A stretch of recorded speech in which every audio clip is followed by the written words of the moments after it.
মানুষেরা শুনো, কারণ আমাকে টাকা দিয়া পয়সা দিয়া ষড়যন্ত্রমূলক নিয়ে আসছে আল্লাহর পয়গম্বর মূসার বিরুদ্ধে জিনার অপবাদ দেওয়ার জন্য।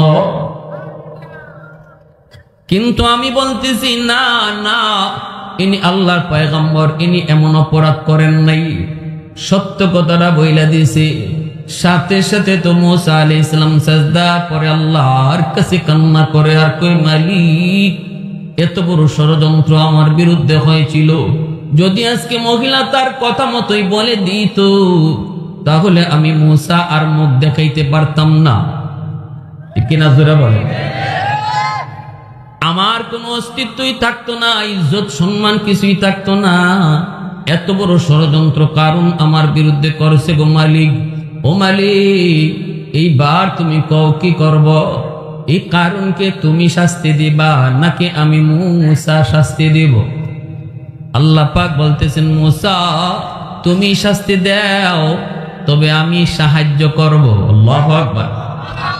হ্যাঁ, মূসা আলাইহিস সালাম কয়, রে জমিন, আমার আল্লাহর হুকুমে তুই কারণকে ধর। বলা মাত্রই দেখা যায় জমিন কারণকে ধরে ফেলেছে। তাহলে জমিন কার কথা শুনে? এমন ভাবে কামড় দিয়ে ধরলো, কারণ আর নড়তে পারে না, আর নড়াচড়া করতে পারে না। কারণ যেই মাত্র বুঝে গেল সেই জমিনের হাতে আটকা পড়েছে, কারণ তখনই কয়, ভাই আমাকে মাফ করে দাও, অন্যায় করে ফেলেছি, অপরাধ করে ফেলেছি। মূসা আলাইহিস সালাম বলতেছে, রে জমিন, ভালো করে বেঈমান রে ধর। বলতেই জমিন খাওয়া শুরু করে দিল।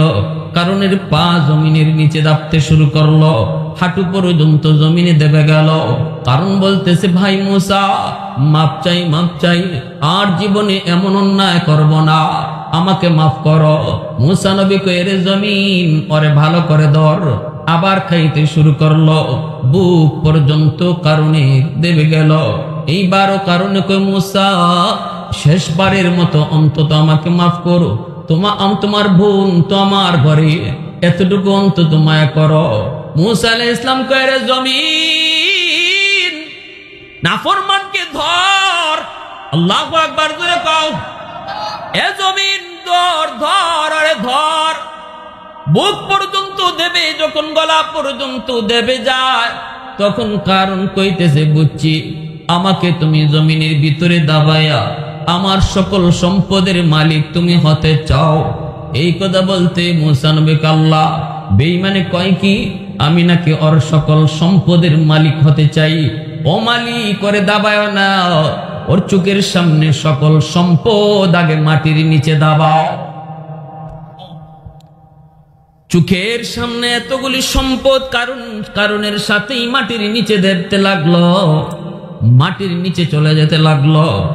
এক পর্যায়ে কারণ মাটির নিচেই চলে গেল, সম্পদ চলে গেল, কিয়ামত পর্যন্ত সে নিচের দিকেই যাবে।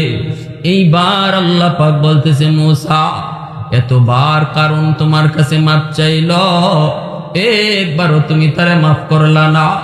কিন্তু মূসা শুনো, আমি আল্লাহ বলি, একবার যদি কারণ আমি আল্লাহর কাছে মাপ চাইতো, আমি আল্লাহ তারে মাফ করে দিতাম।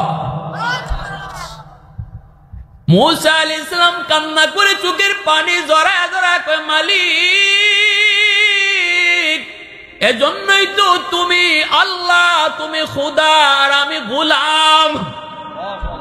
এজন্যই তো তুমি রহমান, এজন্যই তো তুমি রহিম, এজন্যই তো তুমি আমার মাবুদ আর আমি তোমার গোলাম।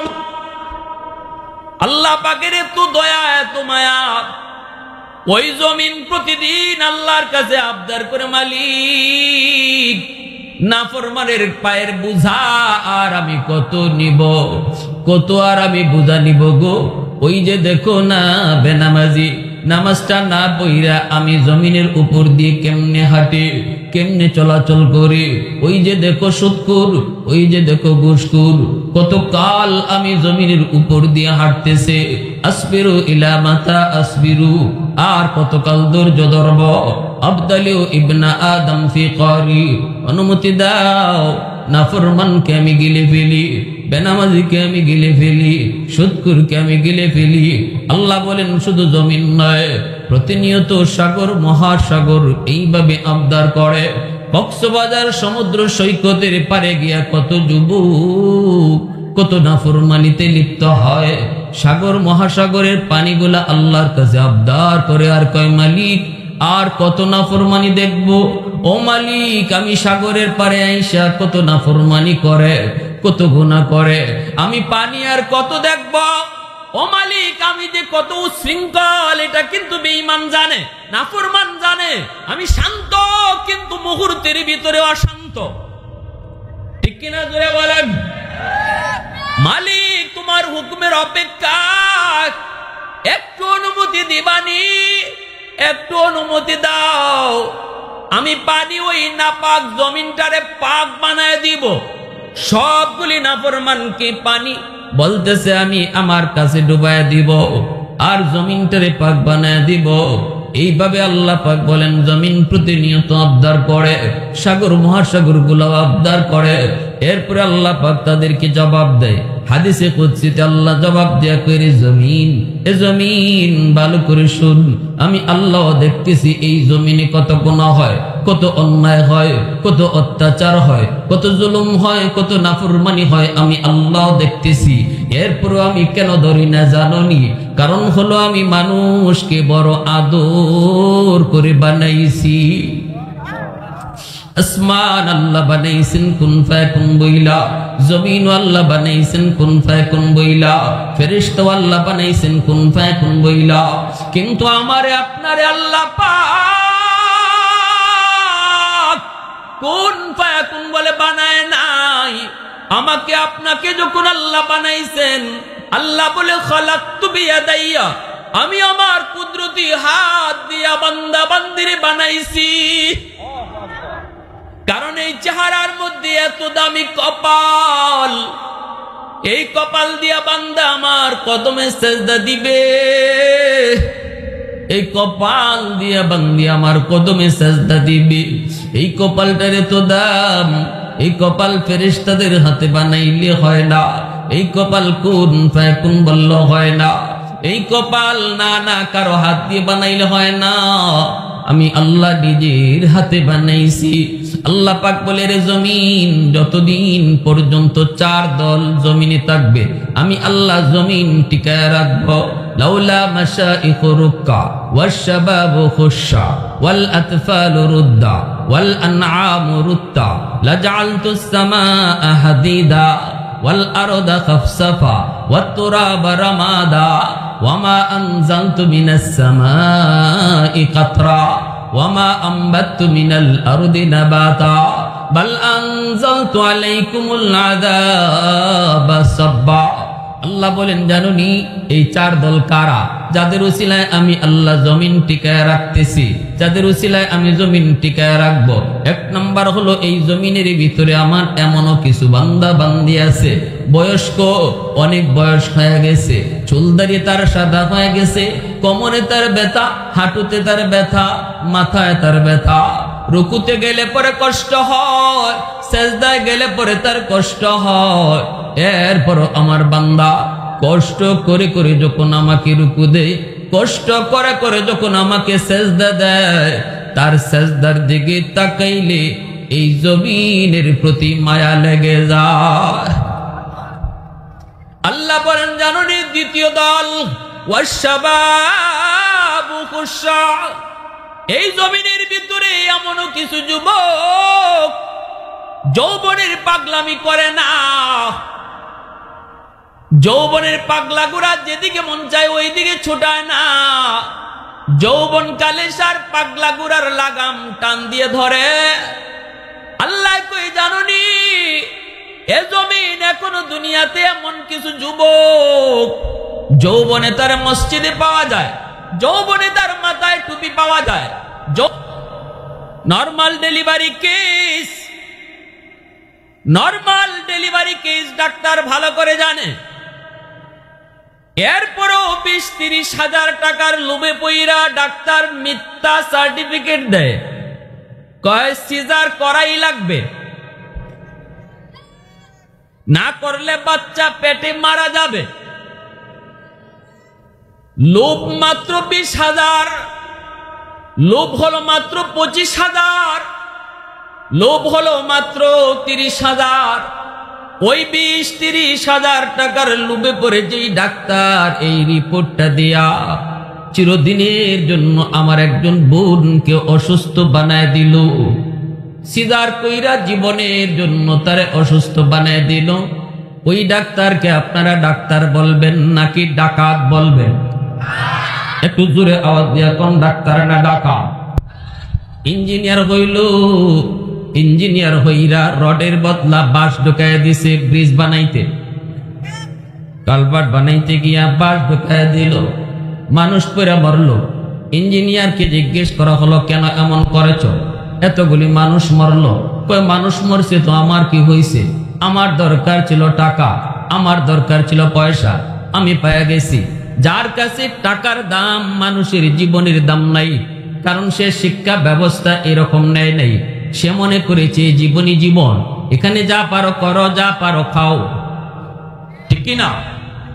এইবার আমার সুখ আর আমার শান্তির ঠিকানার ব্যবস্থা করার জন্য মানুষ মরে যাক আপত্তি নাই, আমার সে সুখ শান্তির ব্যবস্থা এই জীবনে করাই লাগবে। এই চিন্তা করে যে ইঞ্জিনিয়ার রডের বদলা বাঁশ ঢুকে দিল, আপনারা বলুন তারে মানুষ কইবেন না অমানুষ? মানুষ কইবেন না অমানুষ? এজন্যই আল্লাহ পাক পবিত্র কোরআনে সূরাতুর রহমানে আল্লাহ পাক বলেন, আর রহমান আল্লামাল কোরআন খালাকাল ইনসান।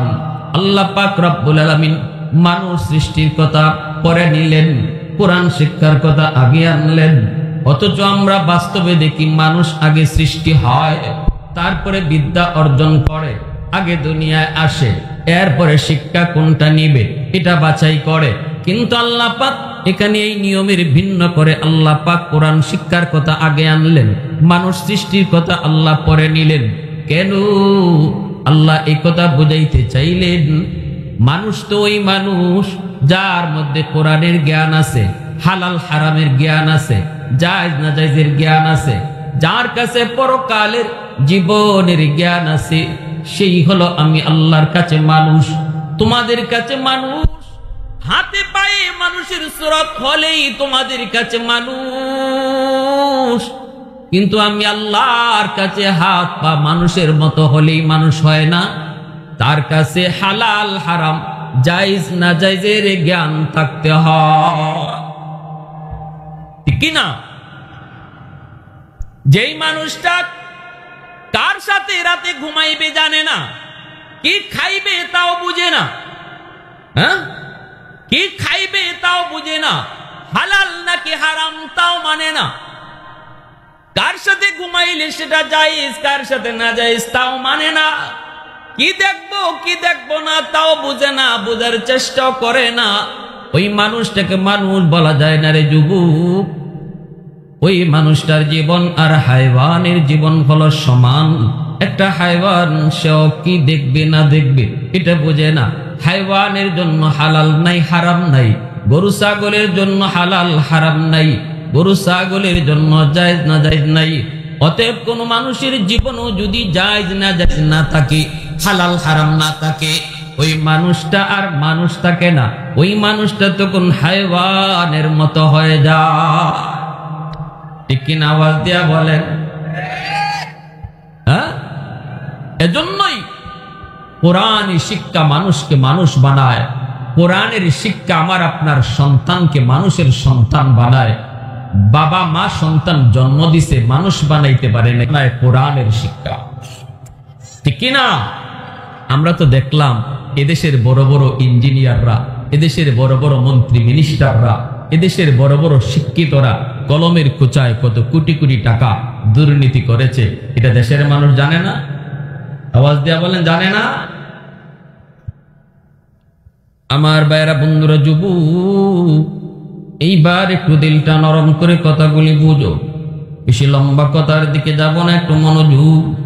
এজন্য আল্লাহর নবী বলেন, শোনো, ইন্নাল আলিমা ইয়াস্তাগফিরু লাহু মান ফিল আরদ ওয়া মান ফিস সামা হাত্তাল হিতানু ফি জাওফিল মা। নবীজি বলেন, উম্মতের দল, তোমরা যদিও উলামায়ে কেরামের দাম না জানো, তোমরা যদিও হাফেজে কোরআনের মূল্য না বুঝো, তোমরা যদিও মাদ্রাসার কদর না জানো, আসমান জমিনের ভিতরে আর যত মাখলুক রয়েছে, নবীজি বলেন সমস্ত মাখলুক মাদ্রাসার কদর বুঝে, হাফেজে কোরআনের কদর বুঝে, আলেমের কদর বুঝে। এজন্যই গাছের পাতাটা পর্যন্ত মাদ্রাসার ছোট ছোট বাচ্চাগুলির জন্য আল্লাহর কাছে 24 ঘন্টা দোয়া করে, গর্তের পিপিলিকা পর্যন্ত দোয়া করে, পানির নিচের মাছ পর্যন্ত, আলেমদের জন্য, মসজিদের ইমাম মুয়াজ্জিনের জন্য, মাদ্রাসার ছাত্রগুলার জন্য, মাদ্রাসার জন্য 24 ঘন্টা দোয়া করে। জোরে কোন সুবহানাল্লাহ। মুসলমানের আওয়াজে কোন সুবহানাল্লাহ। কারণ কি? কারণ কি? কারণ হলো মাসে আল্লাহ, এই যে ছোট বাবু মাদ্রাসায় তোমার কালাম পড়ে, মানুষ তার দাম বুঝে না, কিন্তু আমি পানির মাছ তারে চিনে ফেলেছি। আল্লাহ মানুষ তারে চিনে না, আমি গর্তের পিপিলিকা তারে চিনে ফেলেছি।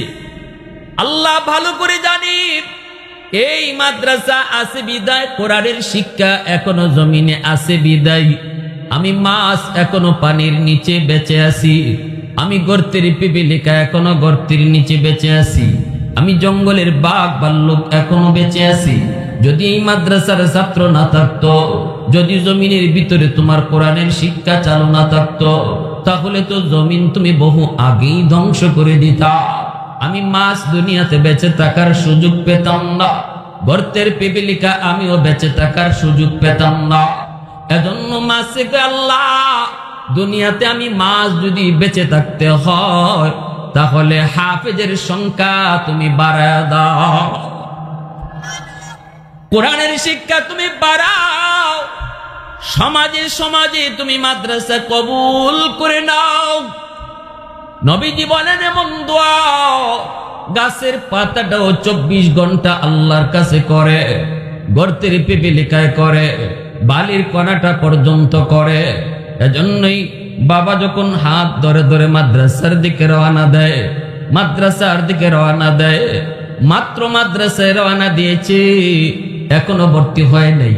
নবীজি বলেন তোমরা দেখতেছো সে যাইতেছে, অথচ সে বাবার হাত ধরে যখন মাদ্রাসার দিকে রওনা দেয়, তখন থেকেই তার দাম আল্লাহর দরবারে বাড়তে থাকে। সুবহানাল্লাহি ওয়া বিহামদিহি সুবহানাল্লাহিল আযীম। প্রশংসা করব কার? একটু জোরে আওয়াজ দেয়া বলেন কার? আরো জোরে বলেন কার? আলহামদুলিমান কাদ্দারা খাইরাম ওয়া খাবালা, আলহামদুলিমান কাদ্দারা খাইরাম ওয়া খাবালা, ওয়া শুকরু লিমান সাওয়ারা হুসনাম ওয়া জামালা, ফরদুন সামাদুন আন সিফাতিন খালকি বারিউন, রব্বুন আযালিয়ুন খালাকাল খালকা কামালা, লা জিদ্দা ওয়ালা নিদ্দা ওয়ালা হাদ্দা লিমাওলা, লা জিদ্দা ওয়ালা নিদ্দা ওয়ালা হাদ্দা লিমাওলা, আল আনা কামা কানা ওয়ালাম ইয়ালকা যাওয়ালা, আল আনা কামা কানা ওয়ালাম ইয়ালকা যাওয়ালা। মুহাব্বতের আওয়াজে বলেন আল্লাহু আকবার।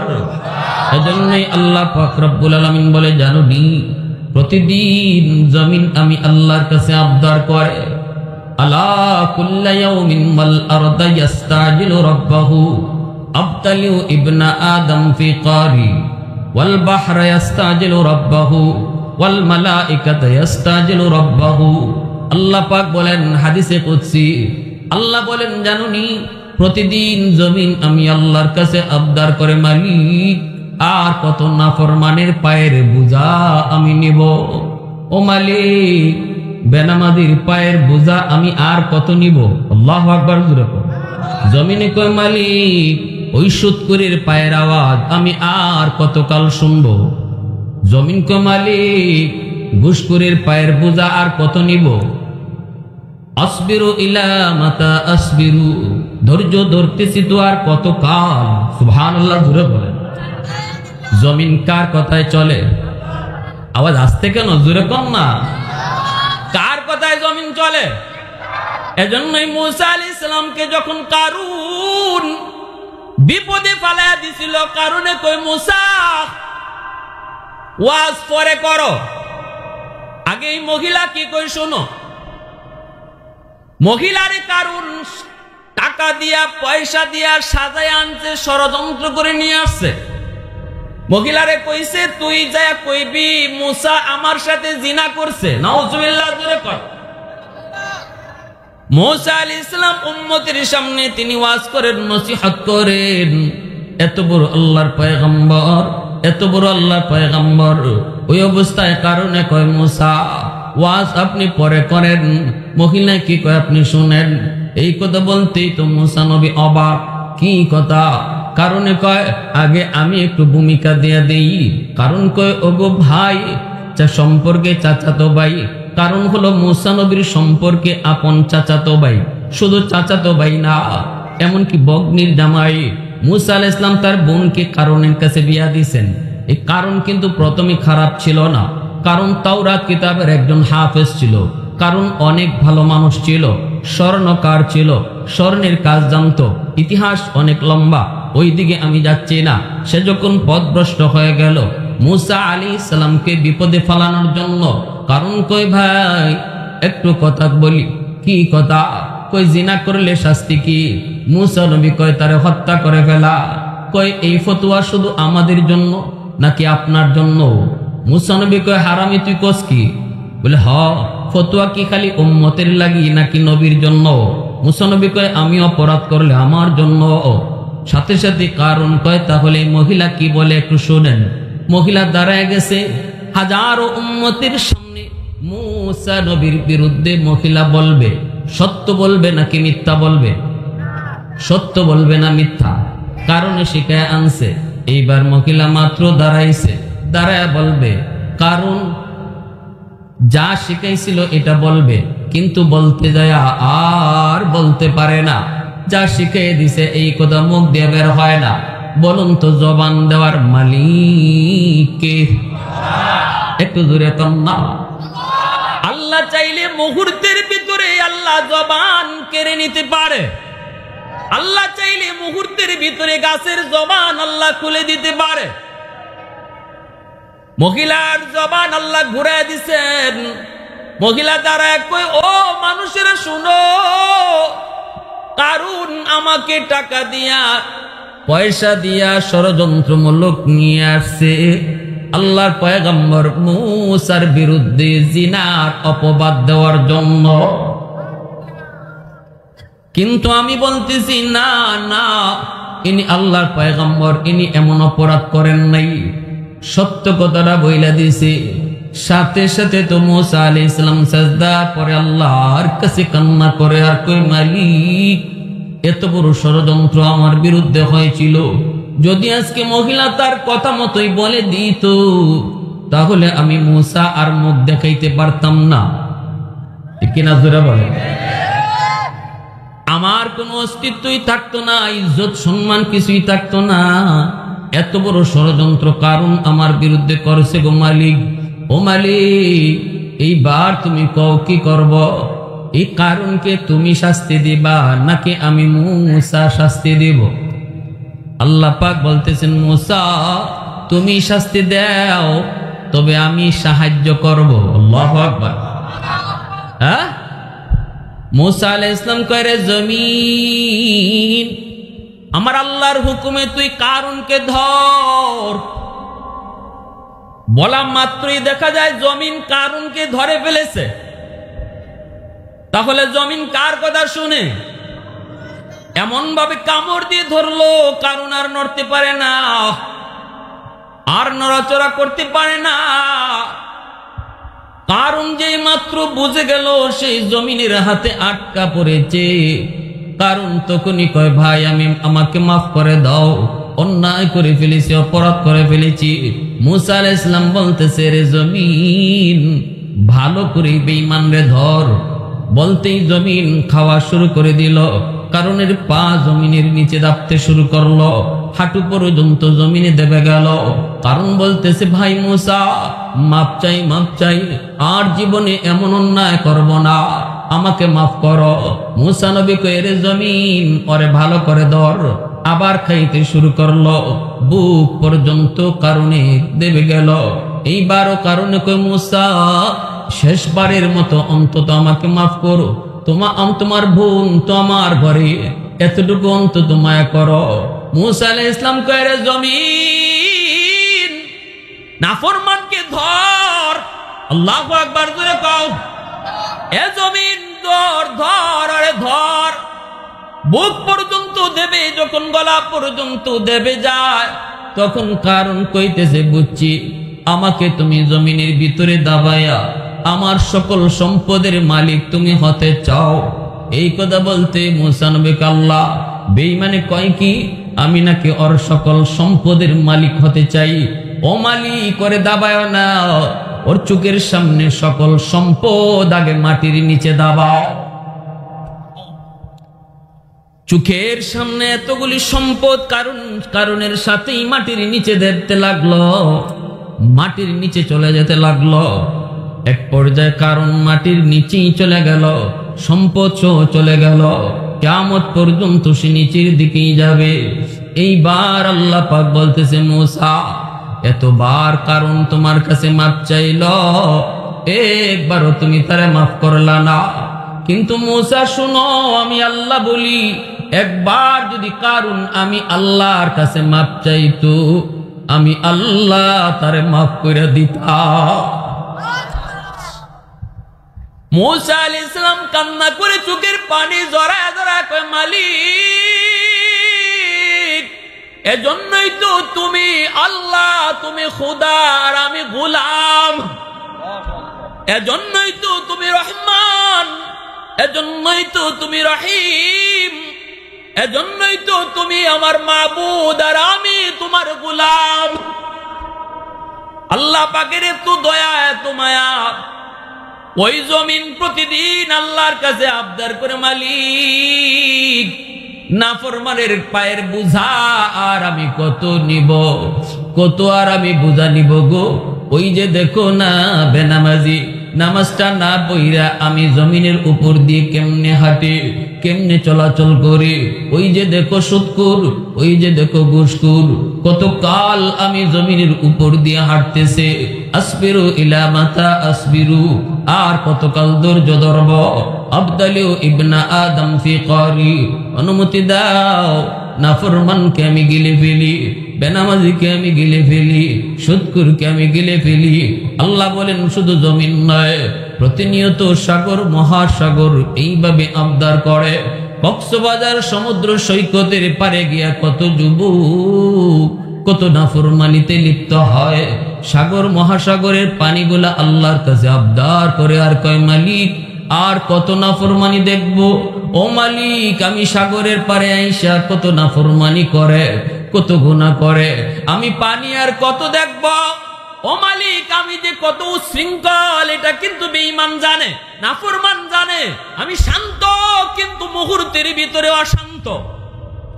ঠিক কিনা জোরে বলেন?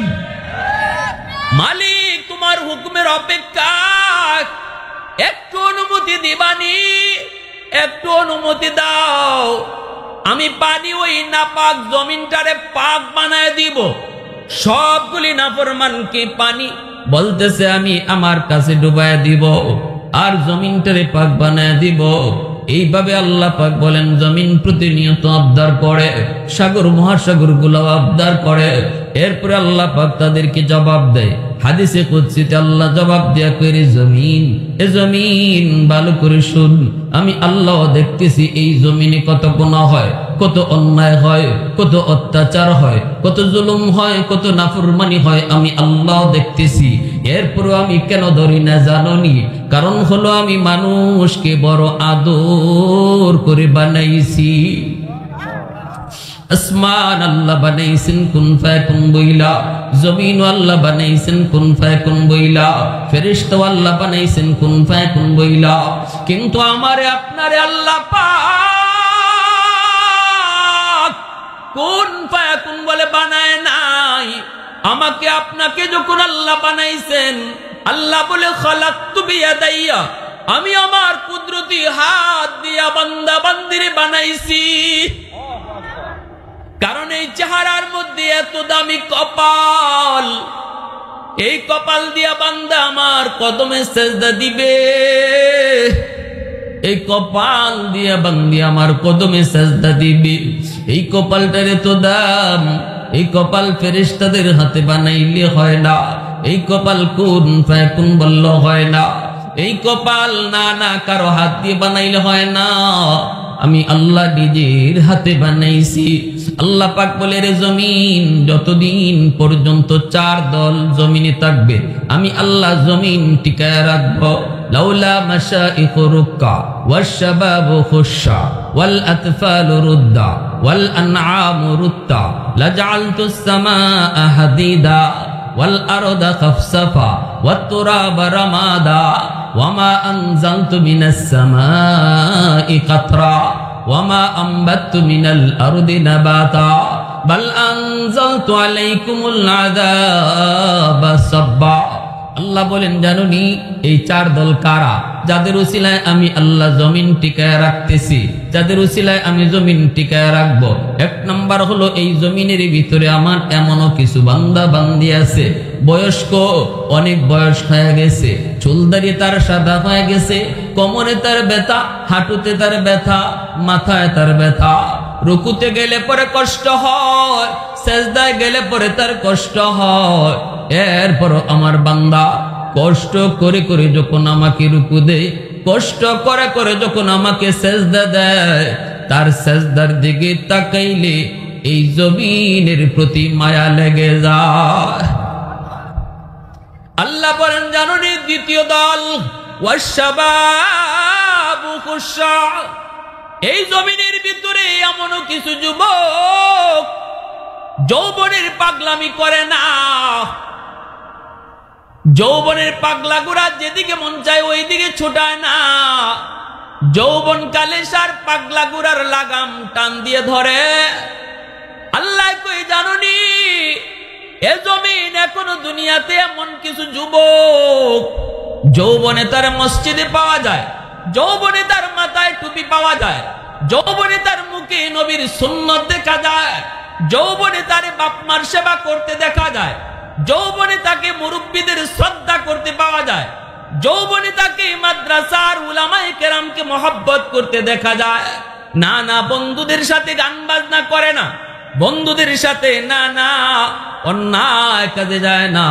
আল্লাহ বলে, ওই যুবক তার যৌবন কালটারে এমন ভাবে আমি আল্লাহর ভয়ে নিয়ন্ত্রণ করে, দিলের ভিতরে নাপাক প্রেম ভালোবাসা জন্মায় না রে, অন্তরের ভিতরে আমি আল্লাহর প্রেম জমায় নেই।